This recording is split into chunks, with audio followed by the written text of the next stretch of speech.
सुबह थी, चाय की चुस्की, अखबार की सरसराहट और फिर एक झलक खिड़की से बाहर और आपकी सांस अटक गई। आपने देखा आसमान खाली था। जहां हमेशा सूरज होता था, वहां अब कुछ नहीं था। बस एक काला गड्ढा, जैसे किसी ने आकाश से उसकी आत्मा निकाल ली हो। आपका फोन बजा, एक दोस्त का मैसेज। भाई, सूरज कहाँ है? आप हंसे, मजाक कर रहा है क्या? लेकिन जब आपने बाहर कदम रखा तो आपके पैरों तले जमीन खिसक गई। सड़कें सुनसान, लोग चीख रहे थे, रो रहे थे, घुटनों के बल गिर रहे थे। कोई आसमान की ओर इशारा कर रहा था, कोई अपने बच्चे को छाती से लगाए। बस इंतजार कर रहा था कि कब वो वापस आएगा। पहले घंटे में हवा बदली, जैसे कोई अदृश्य हाथ आपकी गर्दन पर ठंडी सांस छोड़ रहा हो। 8 बजे, 6 बजे, 4 बजे, तापमान गिर रहा था, जैसे कोई टाइमर टिक रहा हो और हर टिक के साथ जीवन का एक पल खत्म हो रहा हो। आपके हाथों से चाय का कप छूटा, ठंड से उंगलियां जम गई थीं। घर का हीटर चिल्ला रहा था, लेकिन उसकी आवाज भी ठंड से दब गई। बच्चे ने पूछा, पापा, क्या सूरज हमसे नाराज हो गया? आपने उसे गले लगा लिया, लेकिन आपका दिल जानता था यह नाराजगी नहीं, ये अंत है। आपने खिड़की से बाहर देखा। पेड़ जो कल तक हरे भरे थे, आज सूख कर काले हो गए। पत्तियां बिना हवा के गिर रही थीं, जैसे वो भी जान गई हों कि अब कोई वापसी नहीं। एक बूढ़ा आदमी अपने बगीचे में बैठा था, हाथ में गमला, आंखों में आंसू। मैंने इसे 40 साल पानी दिया, आज ये मेरे हाथों में मर रहा है। प्रकाश बंद हो गया था, मतलब ऑक्सीजन बनना बंद हो गया था। आपने गहरी सांस ली और महसूस किया हवा पतली हो रही है, जैसे दुनिया धीरे धीरे सांस रोक रही हो। फोन डेड, इंटरनेट गायब, जीपीएस बेकार, सैटेलाइट अंधे। आपने टीवी चालू किया, स्क्रीन पर सिर्फ नो सिग्नल। रेडियो पर एक आवाज, टूटी हुई, डरी हुई, हम अकेले हैं, कोई नहीं आ रहा। आपने अपनी कार चलाने की कोशिश की, इंजन चला, लेकिन सड़क पर बर्फ जम चुकी थी। आप फिसले और जब आप उठे तो आपको एहसास हुआ ये सिर्फ एक दुर्घटना नहीं थी, ये दुनिया का अंत था जो आपके सामने घट रहा था। वैज्ञानिकों ने कहा था, अगर सूरज गायब हो जाए तो पृथ्वी सीधी रेखा में उड़ने लगेगी। आपने ये बात कभी सुनी थी, लेकिन आज आप महसूस कर रहे थे, जैसे आप किसी रोलर कोस्टर पर बैठे हों जो अब रुकने वाली नहीं, जो अंधेरे की ओर भाग रही है और कोई ब्रेक नहीं है। चांद अब काला, तारे अब डरावने, आकाश अब एक जेल की छत। आपने अपने बच्चे से कहा, देखो बेटा, ये तारे हमारे साथी हैं। लेकिन आपकी आवाज काम गई, क्योंकि आप जानते थे ये तारे हमें बचाने नहीं आ रहे, वो बस देख रहे हैं हमारा अंत।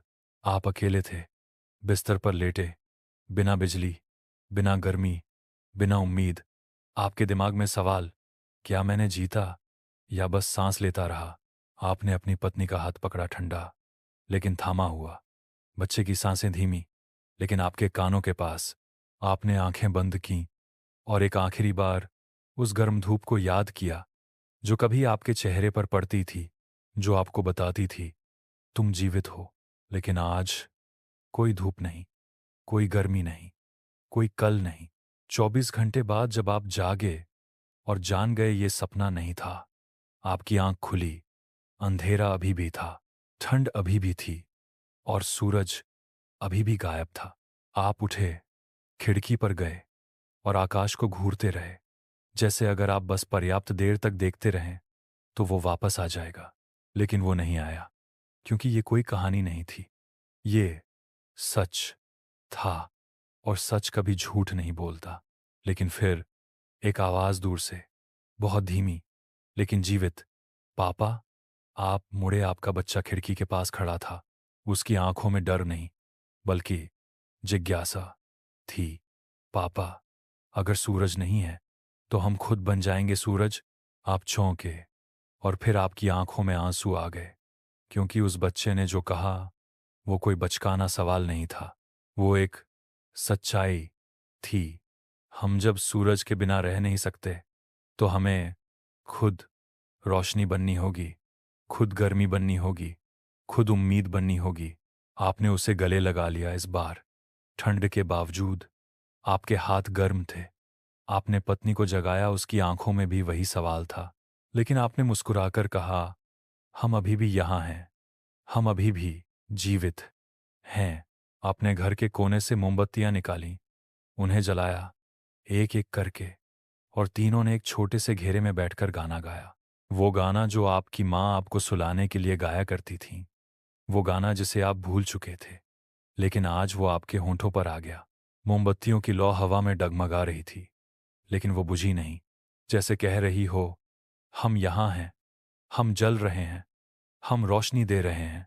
बाहर दुनिया मर रही थी, लेकिन अंदर आपके छोटे से कमरे में जीवन अभी भी धड़क रहा था।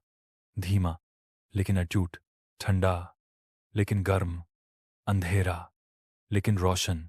आपने अपने बच्चे को बताया, सूरज अगर नहीं आया तो हम उसकी याद में जिएंगे, हर गर्मी को याद करके, हर रोशनी को संभाल कर, हर पल को जीकर। फिर एक चमत्कार, नहीं कोई दिव्य हस्तक्षेप नहीं हुआ, सूरज वापस नहीं आया, लेकिन आपके अंदर कुछ बदल गया। आपने जीना चुना, आपने प्यार करना चुना, आपने गाना गाना चुना, आपने अपने बच्चे को बताना चुना कि अंधेरा हमेशा नहीं रहता। और शायद बस इसी चुनाव में जीवन का सबसे बड़ा चमत्कार छिपा है। अगर ये सिर्फ एक कल्पना है, तो भी ये आपको बताती है कि हम कितने नाजुक हैं, कि हमारा अस्तित्व एक तारे पर टिका है जिसे हम कभी देखते भी नहीं, बस उसकी रोशनी में जीते हैं। तो अगली बार जब सुबह आपकी खिड़की पर धूप पड़े, रुकिए, मुस्कुराइए और उस गर्मी को महसूस कीजिए, क्योंकि आप जीवित हैं और ये चमत्कार है। धन्यवाद कि आप यहाँ तक पहुँचे।